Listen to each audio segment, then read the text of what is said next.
안녕하세요. 조대현입니다. 며칠 전에 제가 민주당 분 한 분을 만났습니다.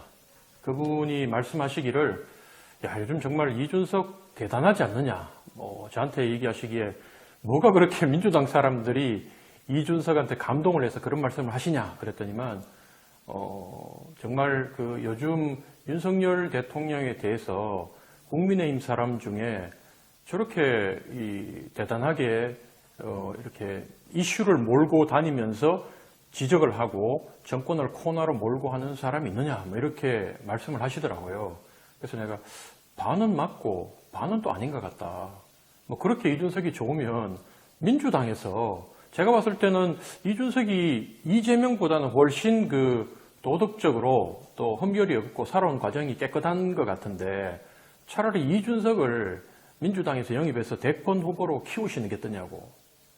키울 것 없이 다음 차기 대선에 나이가 되니까 내가 봤을 때는 이재명이 나오는 것보다는 이쪽에 한동훈이 나오든 예를 들면 원희룡이 나오든 누가 나오든 간에 이재명이 민주당 대권 후보로 이준석이 민주당이 대권 후보로 나오면 나는 승리의 확률이 훨씬 높다고 생각한다. 왜냐하면 내 같은 사람도 죽었다 깨나도 이재명은 못 찍는데 우리 가족들도 그렇고 내가 아는 많은 내하고 어울리는 보수 진영 사람들이 이재명은 못 찍어도 이준석은 충분히 찍을 수 있다. 그렇기 때문에 이준석을 민주당이 대권 후보로 윤석열 데리고 가듯이 국민의힘에서 영입해서 대선을 치르는 게 어떠냐.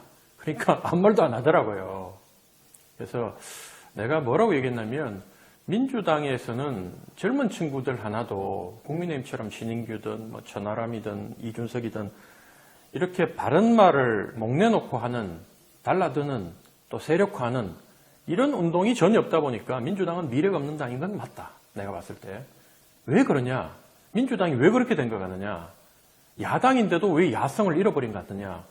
그 이유는 바로 당신들이 지난번에 180석이라는 엄청난 의석을 가졌기 때문에 그것 때문에 결국 정권을 잃었고 그것 때문에 결국 다음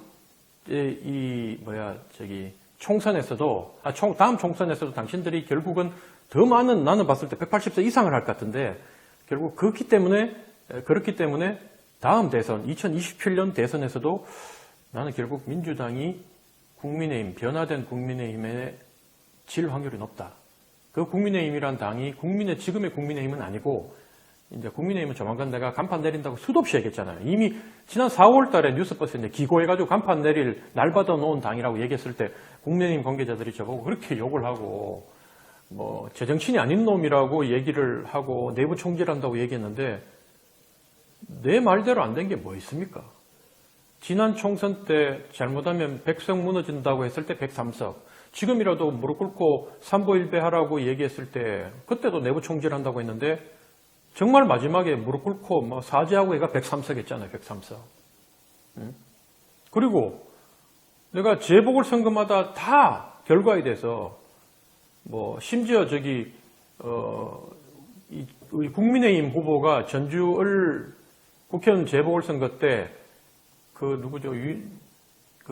김건희 여사를 조롱했던 사람, 그 사람 줄리라고 얘기했던 그 사람보다도 표를 적게 받을 것이라고 얘기를 하고 10% 미만 되면 이건 위기다. 10%도 못 받으면 이건 정말 위기다 했는데 정말 10%도 못 받았잖아요. 그리고 마찬가지 강서구청장 보궐선거 때 잘못하면 20%대가 무너진다고 얘기했던 거 준석이보다 더 빨리 얘기했죠. 근데 준석이는 어째 스피커가 크니까 그러니까 우리 이제 앞에 촬영하시는 우리 형님이나 주변에 계신 제 참모들 스태프들이 이준석 대표가 우리 위원장 유튜브를 다 보는 거 아니냐.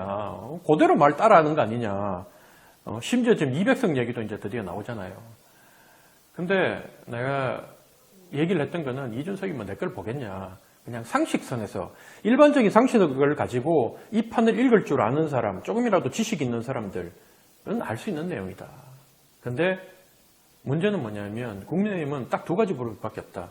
이런 상황도 못 읽는 구제불능인 나쁜 사람 한 부류하고 그 다음에 뭐가 잘못되어 가고 있는지 알고 있음에도 용기가 없는 나쁜 사람 딱 두 가지 부류다. 그러니까 국민의힘이 희망이 없다는 거예요, 지금. 그러니까 오죽하면 윤석열이 도저히 얘들은 안 되겠다고 고쳐 쓸 수 있는 상황이 아니라고 지금 신당 만들 것이라고 보고 있고 저는 아직도 만들고 있다고 보고 있습니다. 그 대표적인 예가 뭐냐면 신당을 왜 만들고 있냐. 결국 인요한 카드다. 인요한을 혁신위원장으로 세웠을 때 여러분 잘 보세요. 누군가는 추천했지 않겠습니까? 윤석열이 추천했을 것 같아요. 아니면 김기현이 추천했을까요? 상식적으로 생각을 해보라고. 누군가 추천을 해서 인요한을 세웠을 건데 그 추천한 사람이 누구냐? 저는 결국 그게 김한길이라고 보는 거예요. 김한길. 뭐 둘 사이는 뭐 가깝긴 하지만 연락을 안 한다. 인요한은 내가 누구 말 들을 사람 아니다 하고 얘기하는데 그거는 지금까지 누구나 해온 얘기. 공천관리위원장을 맡은 사람도 결국 뭐 실세들 있잖아요. 당대표든 누구든 있으면 나는 누구 말 들을 사람이 아니다. 누구 뜻대로 안 한다 했는데 다 권력을 쥔 사람 뜻대로 다 한 거예요. 민주당은 안 그럴 것 같아요. 누군가 공천관리위원장을 객관적이라고 내세울 거 아니에요. 그 사람이 훌륭하다. 개혁 의지를 갖고 있다. 똑똑하다. 근데 보세요. 혁신위원회에 박성중 같은 사람도 들어가 있잖아. 박성중. 그리고 이름 누구지? 나 일일이 잘 모르겠는데 줄줄이 뭐 이상한 사람들이 참 많이 들어가 있더라고요. 뭐 잔창이들도 이상한 애들이 있는데 내가 그 사람들까지 저격하면 그거는 좀 안 맞는 것 같고 급에 안 맞는 것 같고 그런 사람들을 내세우고 지금 하고 있다 이거죠. 근데 뭐 김한길 같은 사람은 정치는 현실이라는 거를 누구보다 잘 아는 사람이기 때문에 그런 것까지 다 손을 댈 수는 없는 거고 각 쪽에서 이제 밀어넣었을 거 아닙니까? 아 맞다. 오늘 국민의힘에서 발표한 거 보니까 인재영입위원장을 이철규를 시켰더라고. 이철규. 윤핵관 중에 윤핵관 아닙니까? 사무총장 하다가 이번 강서 구청장 선거 깨지고 난 뒤에 물러났던 이철규. 왜 이철규 말을 너무 잘 듣거든. 그 경찰 출신인데 뭐 시킨 대로 하니까 검찰이. 거기에 익숙한 사람이니까 그 사람을 인재영입위원장으로 세워놓은 거예요. 그럼 나중에 공천관리위원회가 뜨면 대통령 지시사항이나 청와대 대통령실의 지시사항을 결국은 인재영입위원장이 인재를 추천한다는 식으로 공천관리위원회에 얘기해서 그걸 또 관철시킬 거라고. 이게 뻔한 스토리거든요. 뻔한 스토리. 그래서 현재 바라봤을 때 저는 결국 인요한을 내세운 거, 인요한 카드를 통해서 김기현 체제를 완전히 붕괴시키고 원래는 김기현 체제가 바뀌어야 되는데 김기현이라는 사람 자체가 자기 능력으로 그 자리에 간 거 1도 없다 보니까 우리가 알잖아요. 룰 바꾸고 대통령실에서 아예 찍어가지고 김기현 말 잘 듣는 사람으로 고르고 골라가 세운 사람이 그 사람이기 때문에 그때도 말이 많았는데 이거 재보궐선거 한번 졌다고 바꿔버리면 정권의 타격이 오니 그냥 놔뒀는데 그럼 어떻게 해야 되냐. 식물을 만들자. 도리어 보세요. 당대표라고 있는데 요즘 TV 나옵니까? 인요한 혁신이 뜨고 난 뒤에는 TV 안 나오는 거야. 응? 인요한이 도리어 영남 낙동강 하류 세력 그러면서 중진들 서울에 출마하라. 그래 막 영남 난리 났잖아요. 대구 경북 대구 경북 그 국민 뭐라고 하나 도민들 대구 시민을 무시한다. 아니 대구 시민들은 지금 현재 있는 국회의원들 한 80%는 바뀌길 바래요.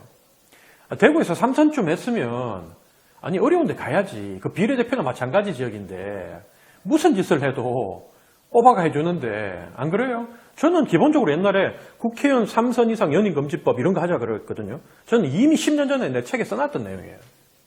그리고 비례대표 연달아 못하게 하는 거. 그리고 비례대표 한번 했는 사람이 그걸 기반으로 나무 지역 빼떨어가지고 양지에 지난번 총선에서 이겼던 우리 당이 이겼던 지역은 못 가게 해야 된다. 나는 그런 생각을 늘 했던 사람이거든요. 이게 새삼스러울 것 없어. 근데 대구 경북에서 저렇게 막 하잖아. 그것 때문에 지금 보세요. 모든 국민의힘의 불리한 이슈들, 뭐 청와대 그 비서관 누구죠? 김건희 여사하고 관계되는 그 비서관 아이가 초등학교 3학년짜리, 2학년짜리를 때려가지고 전치 구조를 입힌 이 엄청나게 큰 사건인데 이런 것들이 다 묻히고 있잖아. 정권에 관계되는 일들이 다 조용해져 버렸어. 김기현은 뭐 어떻게 할 거냐 그러니까 나오는 거 보고 하겠다. 김기현도 불쌍하게 된 거예요. 왜냐하면 김기현은 다음 총선에서 갈 곳이 없어. 그렇게 다 정리하는 게 영남의 중진들을 정리하는 게 국민들 앞에서는 민주당 중진들 정리 잘 못할 거거든. 그게 훨씬 참신해 보인다니까. 호남 같은 데서는 민주당 지금 3선, 4선, 5선들이 막 나올 거 아니야 또. 그러면 신당이 앞으로 적어도 3분의 1 정도 지역구에서 승부를 걸어볼 만하다고 보는 게 바로 호남 지역이거든요. 왜냐하면 호남 사람들이 국민의힘을 싫어하는 거지, 더 싫어하는 거지, 민주당을 좋아하지 않아요. 이번에 신당이 제대로 당을 만들고 제대로 된 사람, 정말 투쟁하고 바른 얘기하고 그 다음에 땅 투기하고 뭐 이런 애들 있잖아요. 국민의힘이나 민주당이 땅 투기하고 이 표리부동하고 양두구육한 사람들 다 쳐내고 새로운 인물들로, 안 그러면 정치권에 오랫동안 투쟁해가면서 각 당에서 어려움을 겪은 사람들 위주로 공천해보세요. 내가 봤을 땐 호남에서 한 절반 석권할 거라고 봐요. 지역구도. 기본적으로 비례대표는 신당이 10석은 나는 확보를 했다고 보고, 지금 분위기는. 비례대표 지금 몇 석이죠? 43석이죠? 43석 중에, 맞나? 44석인가? 정확히 잘 모르겠다. 그 중에 적어도 10석은 확보했고, 잘하면 15석 이상, 한 17, 8석, 양당을 다 15석 밑으로 밀어내고, 나는 20석에 근접할 거다, 이렇게 봐요. 거기다가 지역구, 서울하고 호남에다가 뭉치면 맨날 30석, 심평 변호사 나오면 국민의힘에서 30석, 에이, 택도 없다. 신당이 30석 하는 게 국민의힘이 100석 하는 것보다 더 쉽다. 내가 분명히 얘기해야 된다. 난 그렇게 봐요. 근데 제가 오늘 서두를 길게 했지만 이제 마무리하면서 결론을 얘기해야 될 게 뭐냐면, 이 인요한 카드를 내세워서 그 김기현 지도부를 무력화시키고 동시에 이준석과 홍준표 떼내고 싶은 사람들을 바보 만들어 놓은 게 바로 인요한 카드다. 사실은 이번에 인요한 혁신위에서 홍준표, 이준석 대사면하고 유승민 끌어안아야 된다고 얘기했을 때 둘이 발끈하고 난리 났잖아요. 난 그때 봤을 때, 야, 무섭구나. 이거 인요한 머리로 저렇게 나올 리는 없고, 얘는 분명히 김한길 머리에서 나왔을 것이다. 대사면 얘기하니까 그냥 조용히 그냥 징계 풀고 그냥 하면 되는데 왜 대사면 얘기했냐. 이준석, 홍준표가 반발하라는 거예요. 반발. 아니, 거기서 일단 징계를 줬기 때문에 사면한다고 얘기해야지. 그럼 뭐라고 얘기해야 됩니까? 국민의힘 전체에서 그건 잘못된 거고, 준석이 원하는 대로, 또 준석이 지지자들, 그 소수 지지자들이 원하는 대로 잘못된 거고, 이거는 우리가 잘못했기 때문에 대통령이 무릎 꿇겠다. 대통령이 국민한테는 무릎 꿇을 수 있고 잘못했다고 얘기할 수 있지만 이준석한테 그 얘기는 할 수 없는 거예요. 그러니까 준석이 홍준표가 발끈하니까, 홍준표 보세요. 어떻게 됐나. 당장 이제 우리가 봤을 때, 아니 그러면 수해 났을 때 앞으로는 골프 쳐도 되는 거야? 자긴 죄가 없다고 얘기하잖아요. 택도 아닌 놈들이 내가 본류인데, 그러니까 더 없어 보이잖아. 아니 그렇잖아. 내가 군대에 있을 때 작은 부대의 지휘관도, 대대장, 연대장 이런 사람들도 폭우가 막 오는데 부대 축대가 무너졌는데 그걸 내가 무너뜨렸어? 그럼 무너졌는데 그걸 골프 치잖아. 그럼 그 사람들 다 보직 해임당해요. 그거 걸리면. 차라리 그래서 내가 골프를 안 치는 이유가 있다고. 난 군대에서 그런 걸 너무 많이 봤으니까. 작은 책임이지만. 용산구청장 같은 사람, 아니 우리가 신이가 그런 거 왜 다 책임 안 지냐. 군부대 지휘관들 18개월 지휘관 하는데 연대장, 대대장, 사단장 18개월 하고 나면 머리가 하얘져. 그러니까 전부 다 지휘관 안 하라 그래. 2번 하라 그러면 죽으려 그래. 그러니까 2번 하면 이 사람 죽는 거야. 왜? 거의 부대 내에 대기를 하고. 내 동기들 지휘관 하는 거 보니까 잘인데 지방에서 불을 켜놓고 자더라고요. 한 4시간, 5시간 자는데. 왜 그러냐니까 혹시 새벽 순찰 가야 되는데 못 일어날 것 같아서. 대령이 그래, 대령이. 근데 지금 보세요. 뭐 시장들 여기 있잖아. 시장, 구청장들 얼마나 팔자 좋아. 또 하려고 그러잖아. 3번 하려고 그러고. 할 수만 있으면 4번, 5번 하려고 하잖아. 준석이가 얘기했잖아. 여기 이렇게 혁신에서 하는 거 보고 어떻게 생각하냐. 그럼 뭐 애들아 그랬나? 얘들아 그랬나? 계속 그 얘기 나오잖아요. 할 말 없다고. 고생 참 많다. 지지율에 올라. 그게 민주당 쪽 사람들은 환호하고 얼마나 통쾌해. 자기 손에 코 안 묻히고 코 푸는 거니까. 민주당 애들이 왜 우리 자기 쪽에 있다가 우리 당으로 넘어온 정치인, 모 정치인 있잖아요. 그때 이름 뒤에다가 이런 얘기 하면 안 되겠다. 욕설까지 붙여가 그래 불렀거든. 난 그거 들었다고. 근데 이 사람 이제 가가지고 막 윤석열 까니까 너무 좋아가지고 하는데, 그러면 그렇게 좋으면 그 사람을 당대표 세워가지고 차기 대권 후보로 내면 되잖아. 나이도 내하고 비슷한 사람인데 얼마나 좋아요. 2027년에 딱 대권 후보 내면 되지. 안 하잖아. 그 유튜버 있잖아. 유튜버. 우리도 마찬가지 보수 유튜버들이 좋아하는 유튜버 따져보면 좌파 활동하다가 넘어온 사람, 우리가 태영호 이런 사람들을 갖다 국회의원 만들고 하는 이유가 또 이쪽에 있다가 오른쪽에 있다가 왼쪽에 넘어간 사람, 옛날에 진영 장관 이런 사람 용산에 공천 주고 장관 또 시켜주고 했던 이유가 뭔데, 상대를 공격하게 프로파간다하기가 제일 좋은 대상이 반대쪽에 넘어온 사람이거든. 그러니까 준석이가 이렇게 공격을 해주니까 좋아서 그런데, 그럼 정작 당신들이 데리고 가서 대통령 후보로 세워서 민주당 정권 차지해라고 얘기하면 안 한다는 거야. 그럼 이준석을 갖다가 만약에 우리 보수정당 국민의힘 무너지고 윤석열 정부가 예를 들면 탄핵됐다 치자. 이준석 신당을 만들어 이준석이 대권 후보로 나왔다면 현재 열광하고 있는 민주당 지지자들, 그런 사람들이 이준석을 대통령으로 찍어줄 거냐? 모 여배우하고 스캔들 있고 대장동에 끊임없이 자기 측근들이 관련자들이 21명이나 구속돼 있고 6명이 극단적 선택을 했던 그 사람을 대신 이준석을 대통령으로, 차기 대통령으로 찍어줄 수 있느냐. 그러니까 지지율이란 것도 참 허황된 거예요. 정말 자기 지지율을 갖고 있어야 되고, 중요한 거는 그 상식적인 중도층, 그 중도층들이 어떻게 판단하느냐를 봐야 되는데, 안타깝게도 현재 이준석이 계속 한마디 할 때마다 계속 얘기하는 거는 준석이 답은 그거밖에 없어. 니들 다 물러가고 나를 다시 당대표로 세우고 니들이 뺏들어간 자리 날 줘. 그리고 내 칼 잡고 니들 다 죽일게. 이게 정답이에요. 이거 말고는 이준석은 무슨 소리를 해도 혁신을 하겠다. 영남 의원들 3선 이상 다 자르겠다. 다 험지로 보내겠다. 잘못했다고 우리가 얘기해 대사면 하겠다. 호남이 가겠다. 얘가 하는 말은 뭐거든? 관심 없다 국민들은. 아니 국민들은 아무것도 안 하는 민주당보다는 나중에 총선되면 그렇게라도 하는 당, 쇼라도 하는 당한테 그래도 마음을 조금 주는 게 우리 국민들이에요. 이렇게 해보자고. 왜냐하면 정치인들이 이게 후폭풍 한 번 더, 두 번 더 계산을 하거든. 근데 이준석은 지금 그런 계산이 없어요. 젊기 때문에 이해되는 부분은 있지만 이준석이 앞으로 큰 정치인 돼서 우리나라를 앞으로 한 20년 정도 뒤에는 나라를 이끌어갈, 안 그러면 15년 정도, 난 10년 안에는 안 된다고 보고, 그런 지도자로 우뚝 서주기를 바라는 선배 입장에서는 참 안타깝다. 계속 중도층이고 뭐고 이제는 좀 또 뭐라고 했나, 좀 지루하다. 이제 막 신물난다 그러잖아요. 얘기하는 게. 언론들도 보세요. 언론이란 게 이준석이 옳아서 다 무조건 하는 것 같아요. 그랬더니 김재원은, 이번에 김재원도 사면했잖아. 김재원이 어떤 사람인데 여기에서 얘기를 안 할게요. 그런 사람이 아직도 TV에 나와. 이게 우리나라 언론 환경이야. 우리나라 언론 수준이야. 그렇잖아요, 여러분. 민주당 입장에서 봤을 때 이해가 안 되잖아. 마찬가지로 국민의힘 입장에서는 지지자들 봤을 때는 민주당 이거 택도 아닌 사람들 있잖아요. 이름 다 얘기 못 하겠다. 그런 애들 불러가지고 방송 넣어주는 게 우리는 말 같지 않는 짓이거든. 아직도 카메라 잡아주고 이게. 그러니까 언론은 양쪽을 그냥 더 극단적인 사람들 불러서 택도 아닌 비상식적이고 몰상식적이고 비양심적인 사람들 불러서 싸움 붙이는 게 재밌는 거예요. 불구경 싸움 구경 재밌다고 그랬잖아 막 이게 사람들이. 저는 절대로 그런 건 아닙니다. 이게 또 나중에 따가지고 나보고 조대원이 불구경 싸움 구경 좋아한다. 택도 없는 소리. 나 안타까워서 지금 얘기하는 거잖아요.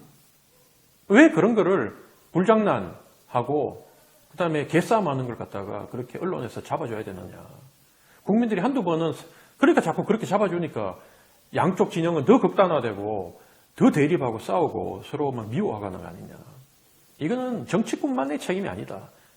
이거는 여러 우리나라의 권력 집단의 공동 책임이다. 저는 그렇게 생각하는 거예요. 그래서 준석 입장에서는 진짜 이거를 인용환이 딱 던졌을 때 나는 이거 완전히 쇼당 걸린 쇼당. 이렇게 할 수도 없고 저렇게 할 수도 없고. 그러니까 결국 유승민 의원 같은 사람은 만났잖아요. 안 만난다고 계속 안 하고. 준석이는 계속 안 만난다고. 만날 필요 없다. 니들 해본 게 국민들이 관심 있을 것 같아. 계속 비꼬고 조롱하고.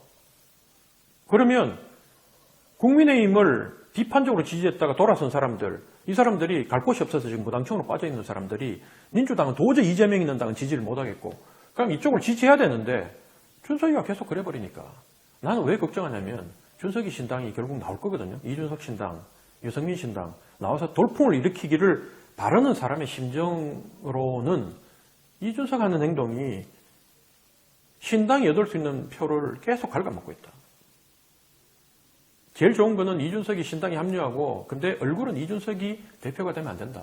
이준석은 거기에 같이 참여하는 여러 지분 중에 하나, 계파 중에 하나로 돼서 같이 그 안에서 토론하고 경쟁하고 이준석에 대해 비판도 하고 지가 윤석열 비판하듯이 우리도 가는 이준석도 비판하고 할 수 있어야 되는데 현재는 이준석 힘이 너무 세니까 나중에 이준석 앞에서 한 자리라도 먹으려고 하고 비례대표 내가 얘기했잖아요. 10석은 확보했다고. 그 10석 안에 들어가려고 하는 사람들은 준석이한테 붙어가지고 또 아부하고 갈 거 아니야. 그러면 윤석열 정권이나 다를 게 뭐가 있냐는 거지. 지금이 당장 힘들더라도 미래에 대한 희망이 있어야 되는데 요즘은 이래 보면 희망이 없다. 그러니까 너무 힘든 거예요.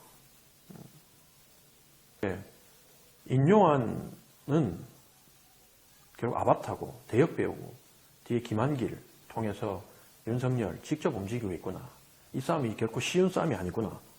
지금 김포 그 서울 편입권도 그렇고 그래서 제가 위기의식을 많이 느끼면서 오늘 유튜브를 한번 찍어봤습니다. 다음에는 더 자세한 내용 들고 여러분들 찾아뵙도록 하겠습니다. 여러분 오늘도 시청해 주셔서 고맙습니다.